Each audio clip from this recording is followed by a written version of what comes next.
Tutorial pengisian aplikasi BOS tahun anggaran 2020 Inspektor Daerah Kabupaten Lombok Timur.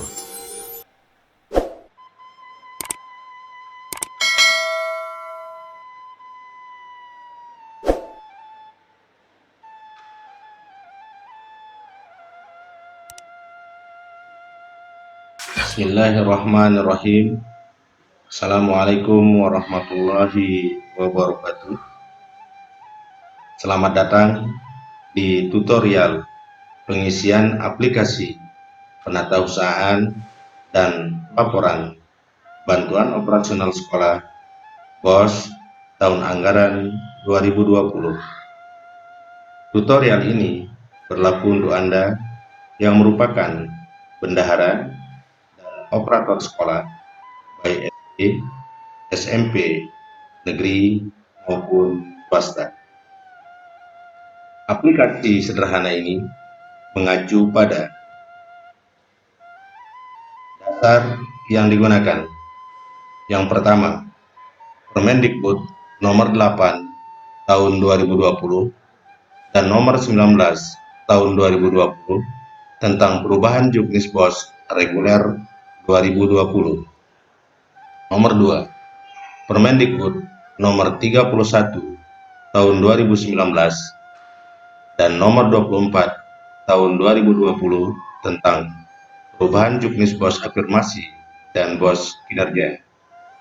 Yang ketiga, PMK nomor 9 garing PMK 07/2020 tentang perubahan atas peraturan Menteri Keuangan nomor 48 garing PMK 07/2019 tentang pengelolaan dana alokasi khusus non-fisik. Yang keempat, Surat Edaran Menteri Dalam Negeri nomor 971/7791 tahun 2018 tanggal 28 September 2018 tentang petunjuk teknis penganggaran, pelaksanaan, dan penatausahaan serta pertanggungjawaban dana bantuan operasional sekolah satuan pendidikan dasar negeri yang diselenggarakan oleh kabupaten atau kota pada anggaran pendapatan dan belanja daerah. Perlu saya jelaskan informasi penting terkait aplikasi BOS tahun 2020. Yang pertama, berdasarkan Permendikbud 24 tahun 2020 tanggal 18 Juni 2020, 3 pasal 7 ayat 1, dana BOS afirmasi dan BOS kinerja digunakan untuk membiayai operasional sekolah sesuai dengan komponen penggunaan dana BOS reguler. Ingat sekali lagi, untuk membiayai operasional sekolah sesuai dengan komponen penggunaan dana BOS reguler. Berdasarkan ketentuan peraturan perundang-undangan yang mengatur mengenai dana BOS reguler. Ayat 2. Penggunaan dana BOS afirmasi dan BOS kinerja sebagaimana dimaksud pada ayat 1 tidak dapat digunakan untuk membiayai belanja yang sudah dibiayai secara penuh oleh sumber lain sah dan tidak mengikat sesuai dengan ketentuan peraturan perundang-undangan. Selanjutnya, pasal 6.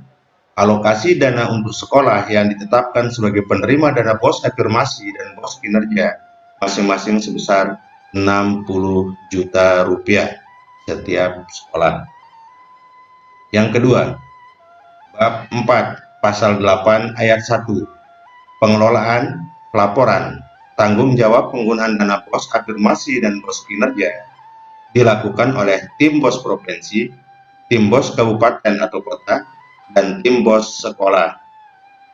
Ayat 2, tim BOS provinsi, tim BOS kabupaten atau kota, dan tim BOS sekolah dalam melakukan pengelolaan, pelaporan, dan pertanggungjawaban penggunaan dana BOS afirmasi dan BOS kinerja sebagaimana dimaksud pada ayat 1 sesuai dengan kewenangannya berdasarkan ketentuan peraturan perundang-undangan yang mengatur mengenai dana BOS reguler.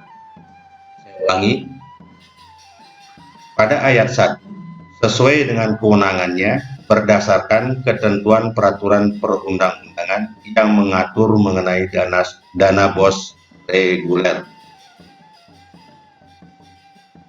Yang ketiga, bab 5 pasal 10, sisa dana BOS afirmasi dan BOS kinerja tahun anggaran sebelumnya yang digunakan pada tahun anggaran berkenaan, pengelolaannya berpedoman pada petunjuk teknis penggunaan dana BOS afirmasi dan BOS kinerja sesuai dengan ketentuan peraturan menteri ini.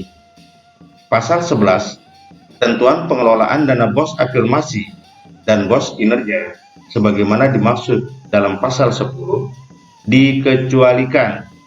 Ingat, dikecualikan untuk sekolah yang telah membuat kesepakatan pengadaan barang dan jasa sebelum berlakunya peraturan menteri ini.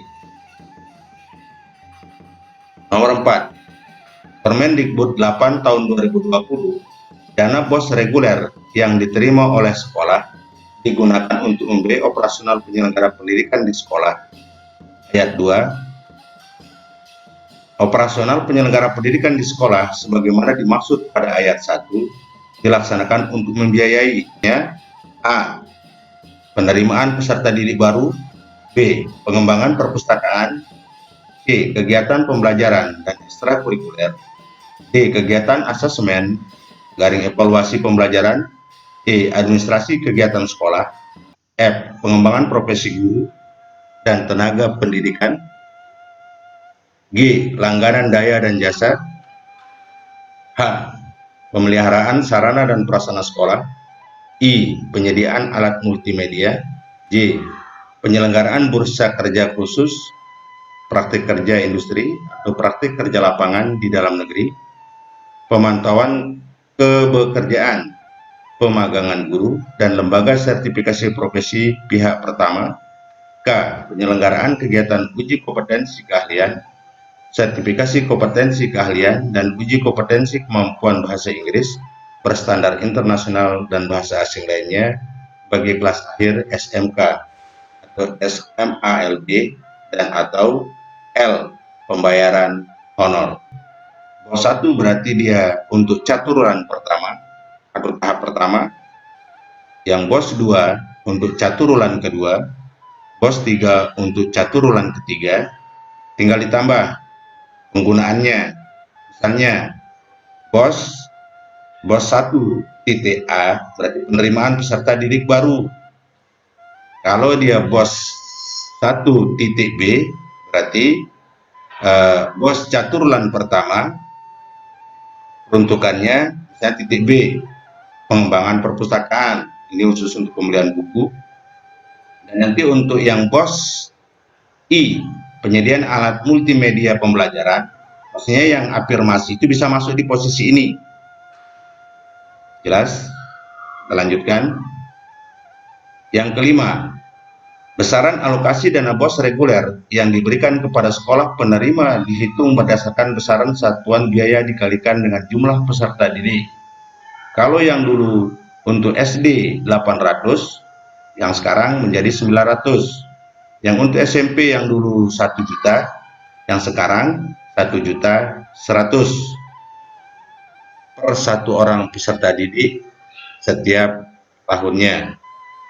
Kemudian yang keenam, PMK nomor 9 garing PMK 07 garing 2020 pasal 20.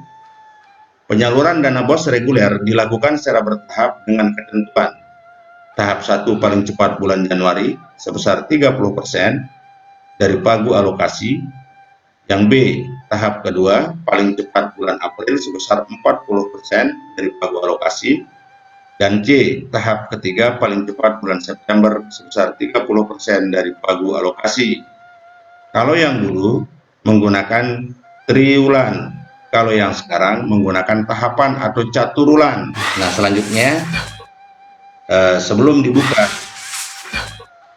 aplikasi yang sudah di-download, isinya sama, tinggal ada perubahan sedikit di posisi LRA caturulan. Ini yang nomor 10, LRA caturulan. Ini di LRA caturulan. Untuk lembar kerja sheet nanti akan dilihat di sini sebelum kita buka sama-sama nanti di aplikasinya. Yang pertama, isian data sekolah. Kemudian yang kedua, RKAS. Kemudian yang ketiga, buku kas umum. 4, buku pembantu kas. Yang kelima, buku pembantu pajak. Yang keenam, buku pembantu bank. Yang ketujuh, rincian objek penerimaan. Yang kedelapan, buku pembantu rincian objek belanja. Yang kesembilan, LRA bulanan. Yang kesepuluh, LRA caturulan. Kalau dulu pakai LRA triwulan, sekarang menggunakan LRA caturulan. Kemudian SPTJP, surat pertanggungjawaban. SPTMA telah menerima hibah. Yang ke-13, rekap aset. 14, kwitansi. Nah, kemudian yang ke-15, perhitungan pajak. Yang ke-16, matrik pajak. Sekilas perbedaan antara aplikasi tahun 2019 dengan tahun 2020. Setelah semua transaksi dibukukan atau dicatat secara kronologis sesuai dengan kejadian transaksi keuangan, kemudian dilakukan pengkodean pada nomor bukti dan kode rekening. Pada nomor bukti terdapat 3 kolom, yakni kolom pertama untuk nomor urut bukti, nomor 1 sampai dengan seterusnya berurutan dalam 1 tahun anggaran. Kolom kedua, nah di sini ada perbedaan yang tahun 2019 dengan tahun 2020. Untuk kolom 2 diisi kode transaksi, yakni kalau yang dulu STR ditambah lagi karena di sini kan digabung, buku kas umumnya digabung. STR-R untuk terima transfer dana bos reguler, STRA untuk terima transfer dana bos afirmasi, STRK untuk terima transfer dana bos kinerja. Kalau kas, BNG, PJK, KASP, Giro, KASG, ini sudah jelas sama dengan yang lama, cuma perbedaannya di posisi transfer. STRR untuk reguler, STRA untuk transfer afirmasi, STRK untuk bos kinerja. Untuk PPN tetap untuk yang pajak, PPN untuk terima store PPN, PPh 21 untuk transfer store PPh 21, PPh 23 untuk terima store PPh 23. Ingat, untuk PPh 22 dibebaskan di dana bos. Jadi PPN, PPh 21, PPh 23. MBLB untuk terima store pajak MBLB, mineral bukan logam dan batuan. Resto untuk terima store pajak restoran garing makan minum. Nah, ini yang perlu dipenjelasan sedikit karena ada perbedaan di posisi caturulan dengan posisi di triwulan. Bos 1 untuk transaksi belanja caturulan pertama, bos 2 untuk transaksi belanja caturulan kedua, bos 3 untuk transaksi belanja caturulan ketiga. Huruf A yang ada di sini, misalnya bos titik 1 titik A, berarti A yang warna ungu yang ada di sini, huruf A warna ungu diganti sesuai dengan ketentuan penggunaan dana bos yang saya jelaskan tadi. A untuk pengembangan perpustakaan, B untuk penerimaan murid baru, dan selanjutnya. Nah, khusus untuk pajak, sesuai Peraturan Menteri Keuangan Republik Indonesia nomor 231/PMK 03/2019 tanggal 31 Desember 2019, pasal 30, Peraturan Menteri ini mulai berlaku setelah 3 bulan terhitung sejak tanggal diundangkan. Yang dulu PPN itu dipungut kalau transaksi belanjanya lebih dari 1 juta. Kalau yang sekarang PPN itu dipungut kalau belanjanya lebih dari 2 juta. Ingat Bapak Ibu, lebih dari 2 juta. Nah, mungkin itu saja penjelasannya. Sekarang kita masuk ke aplikasi BOS 2020 yang terbaru.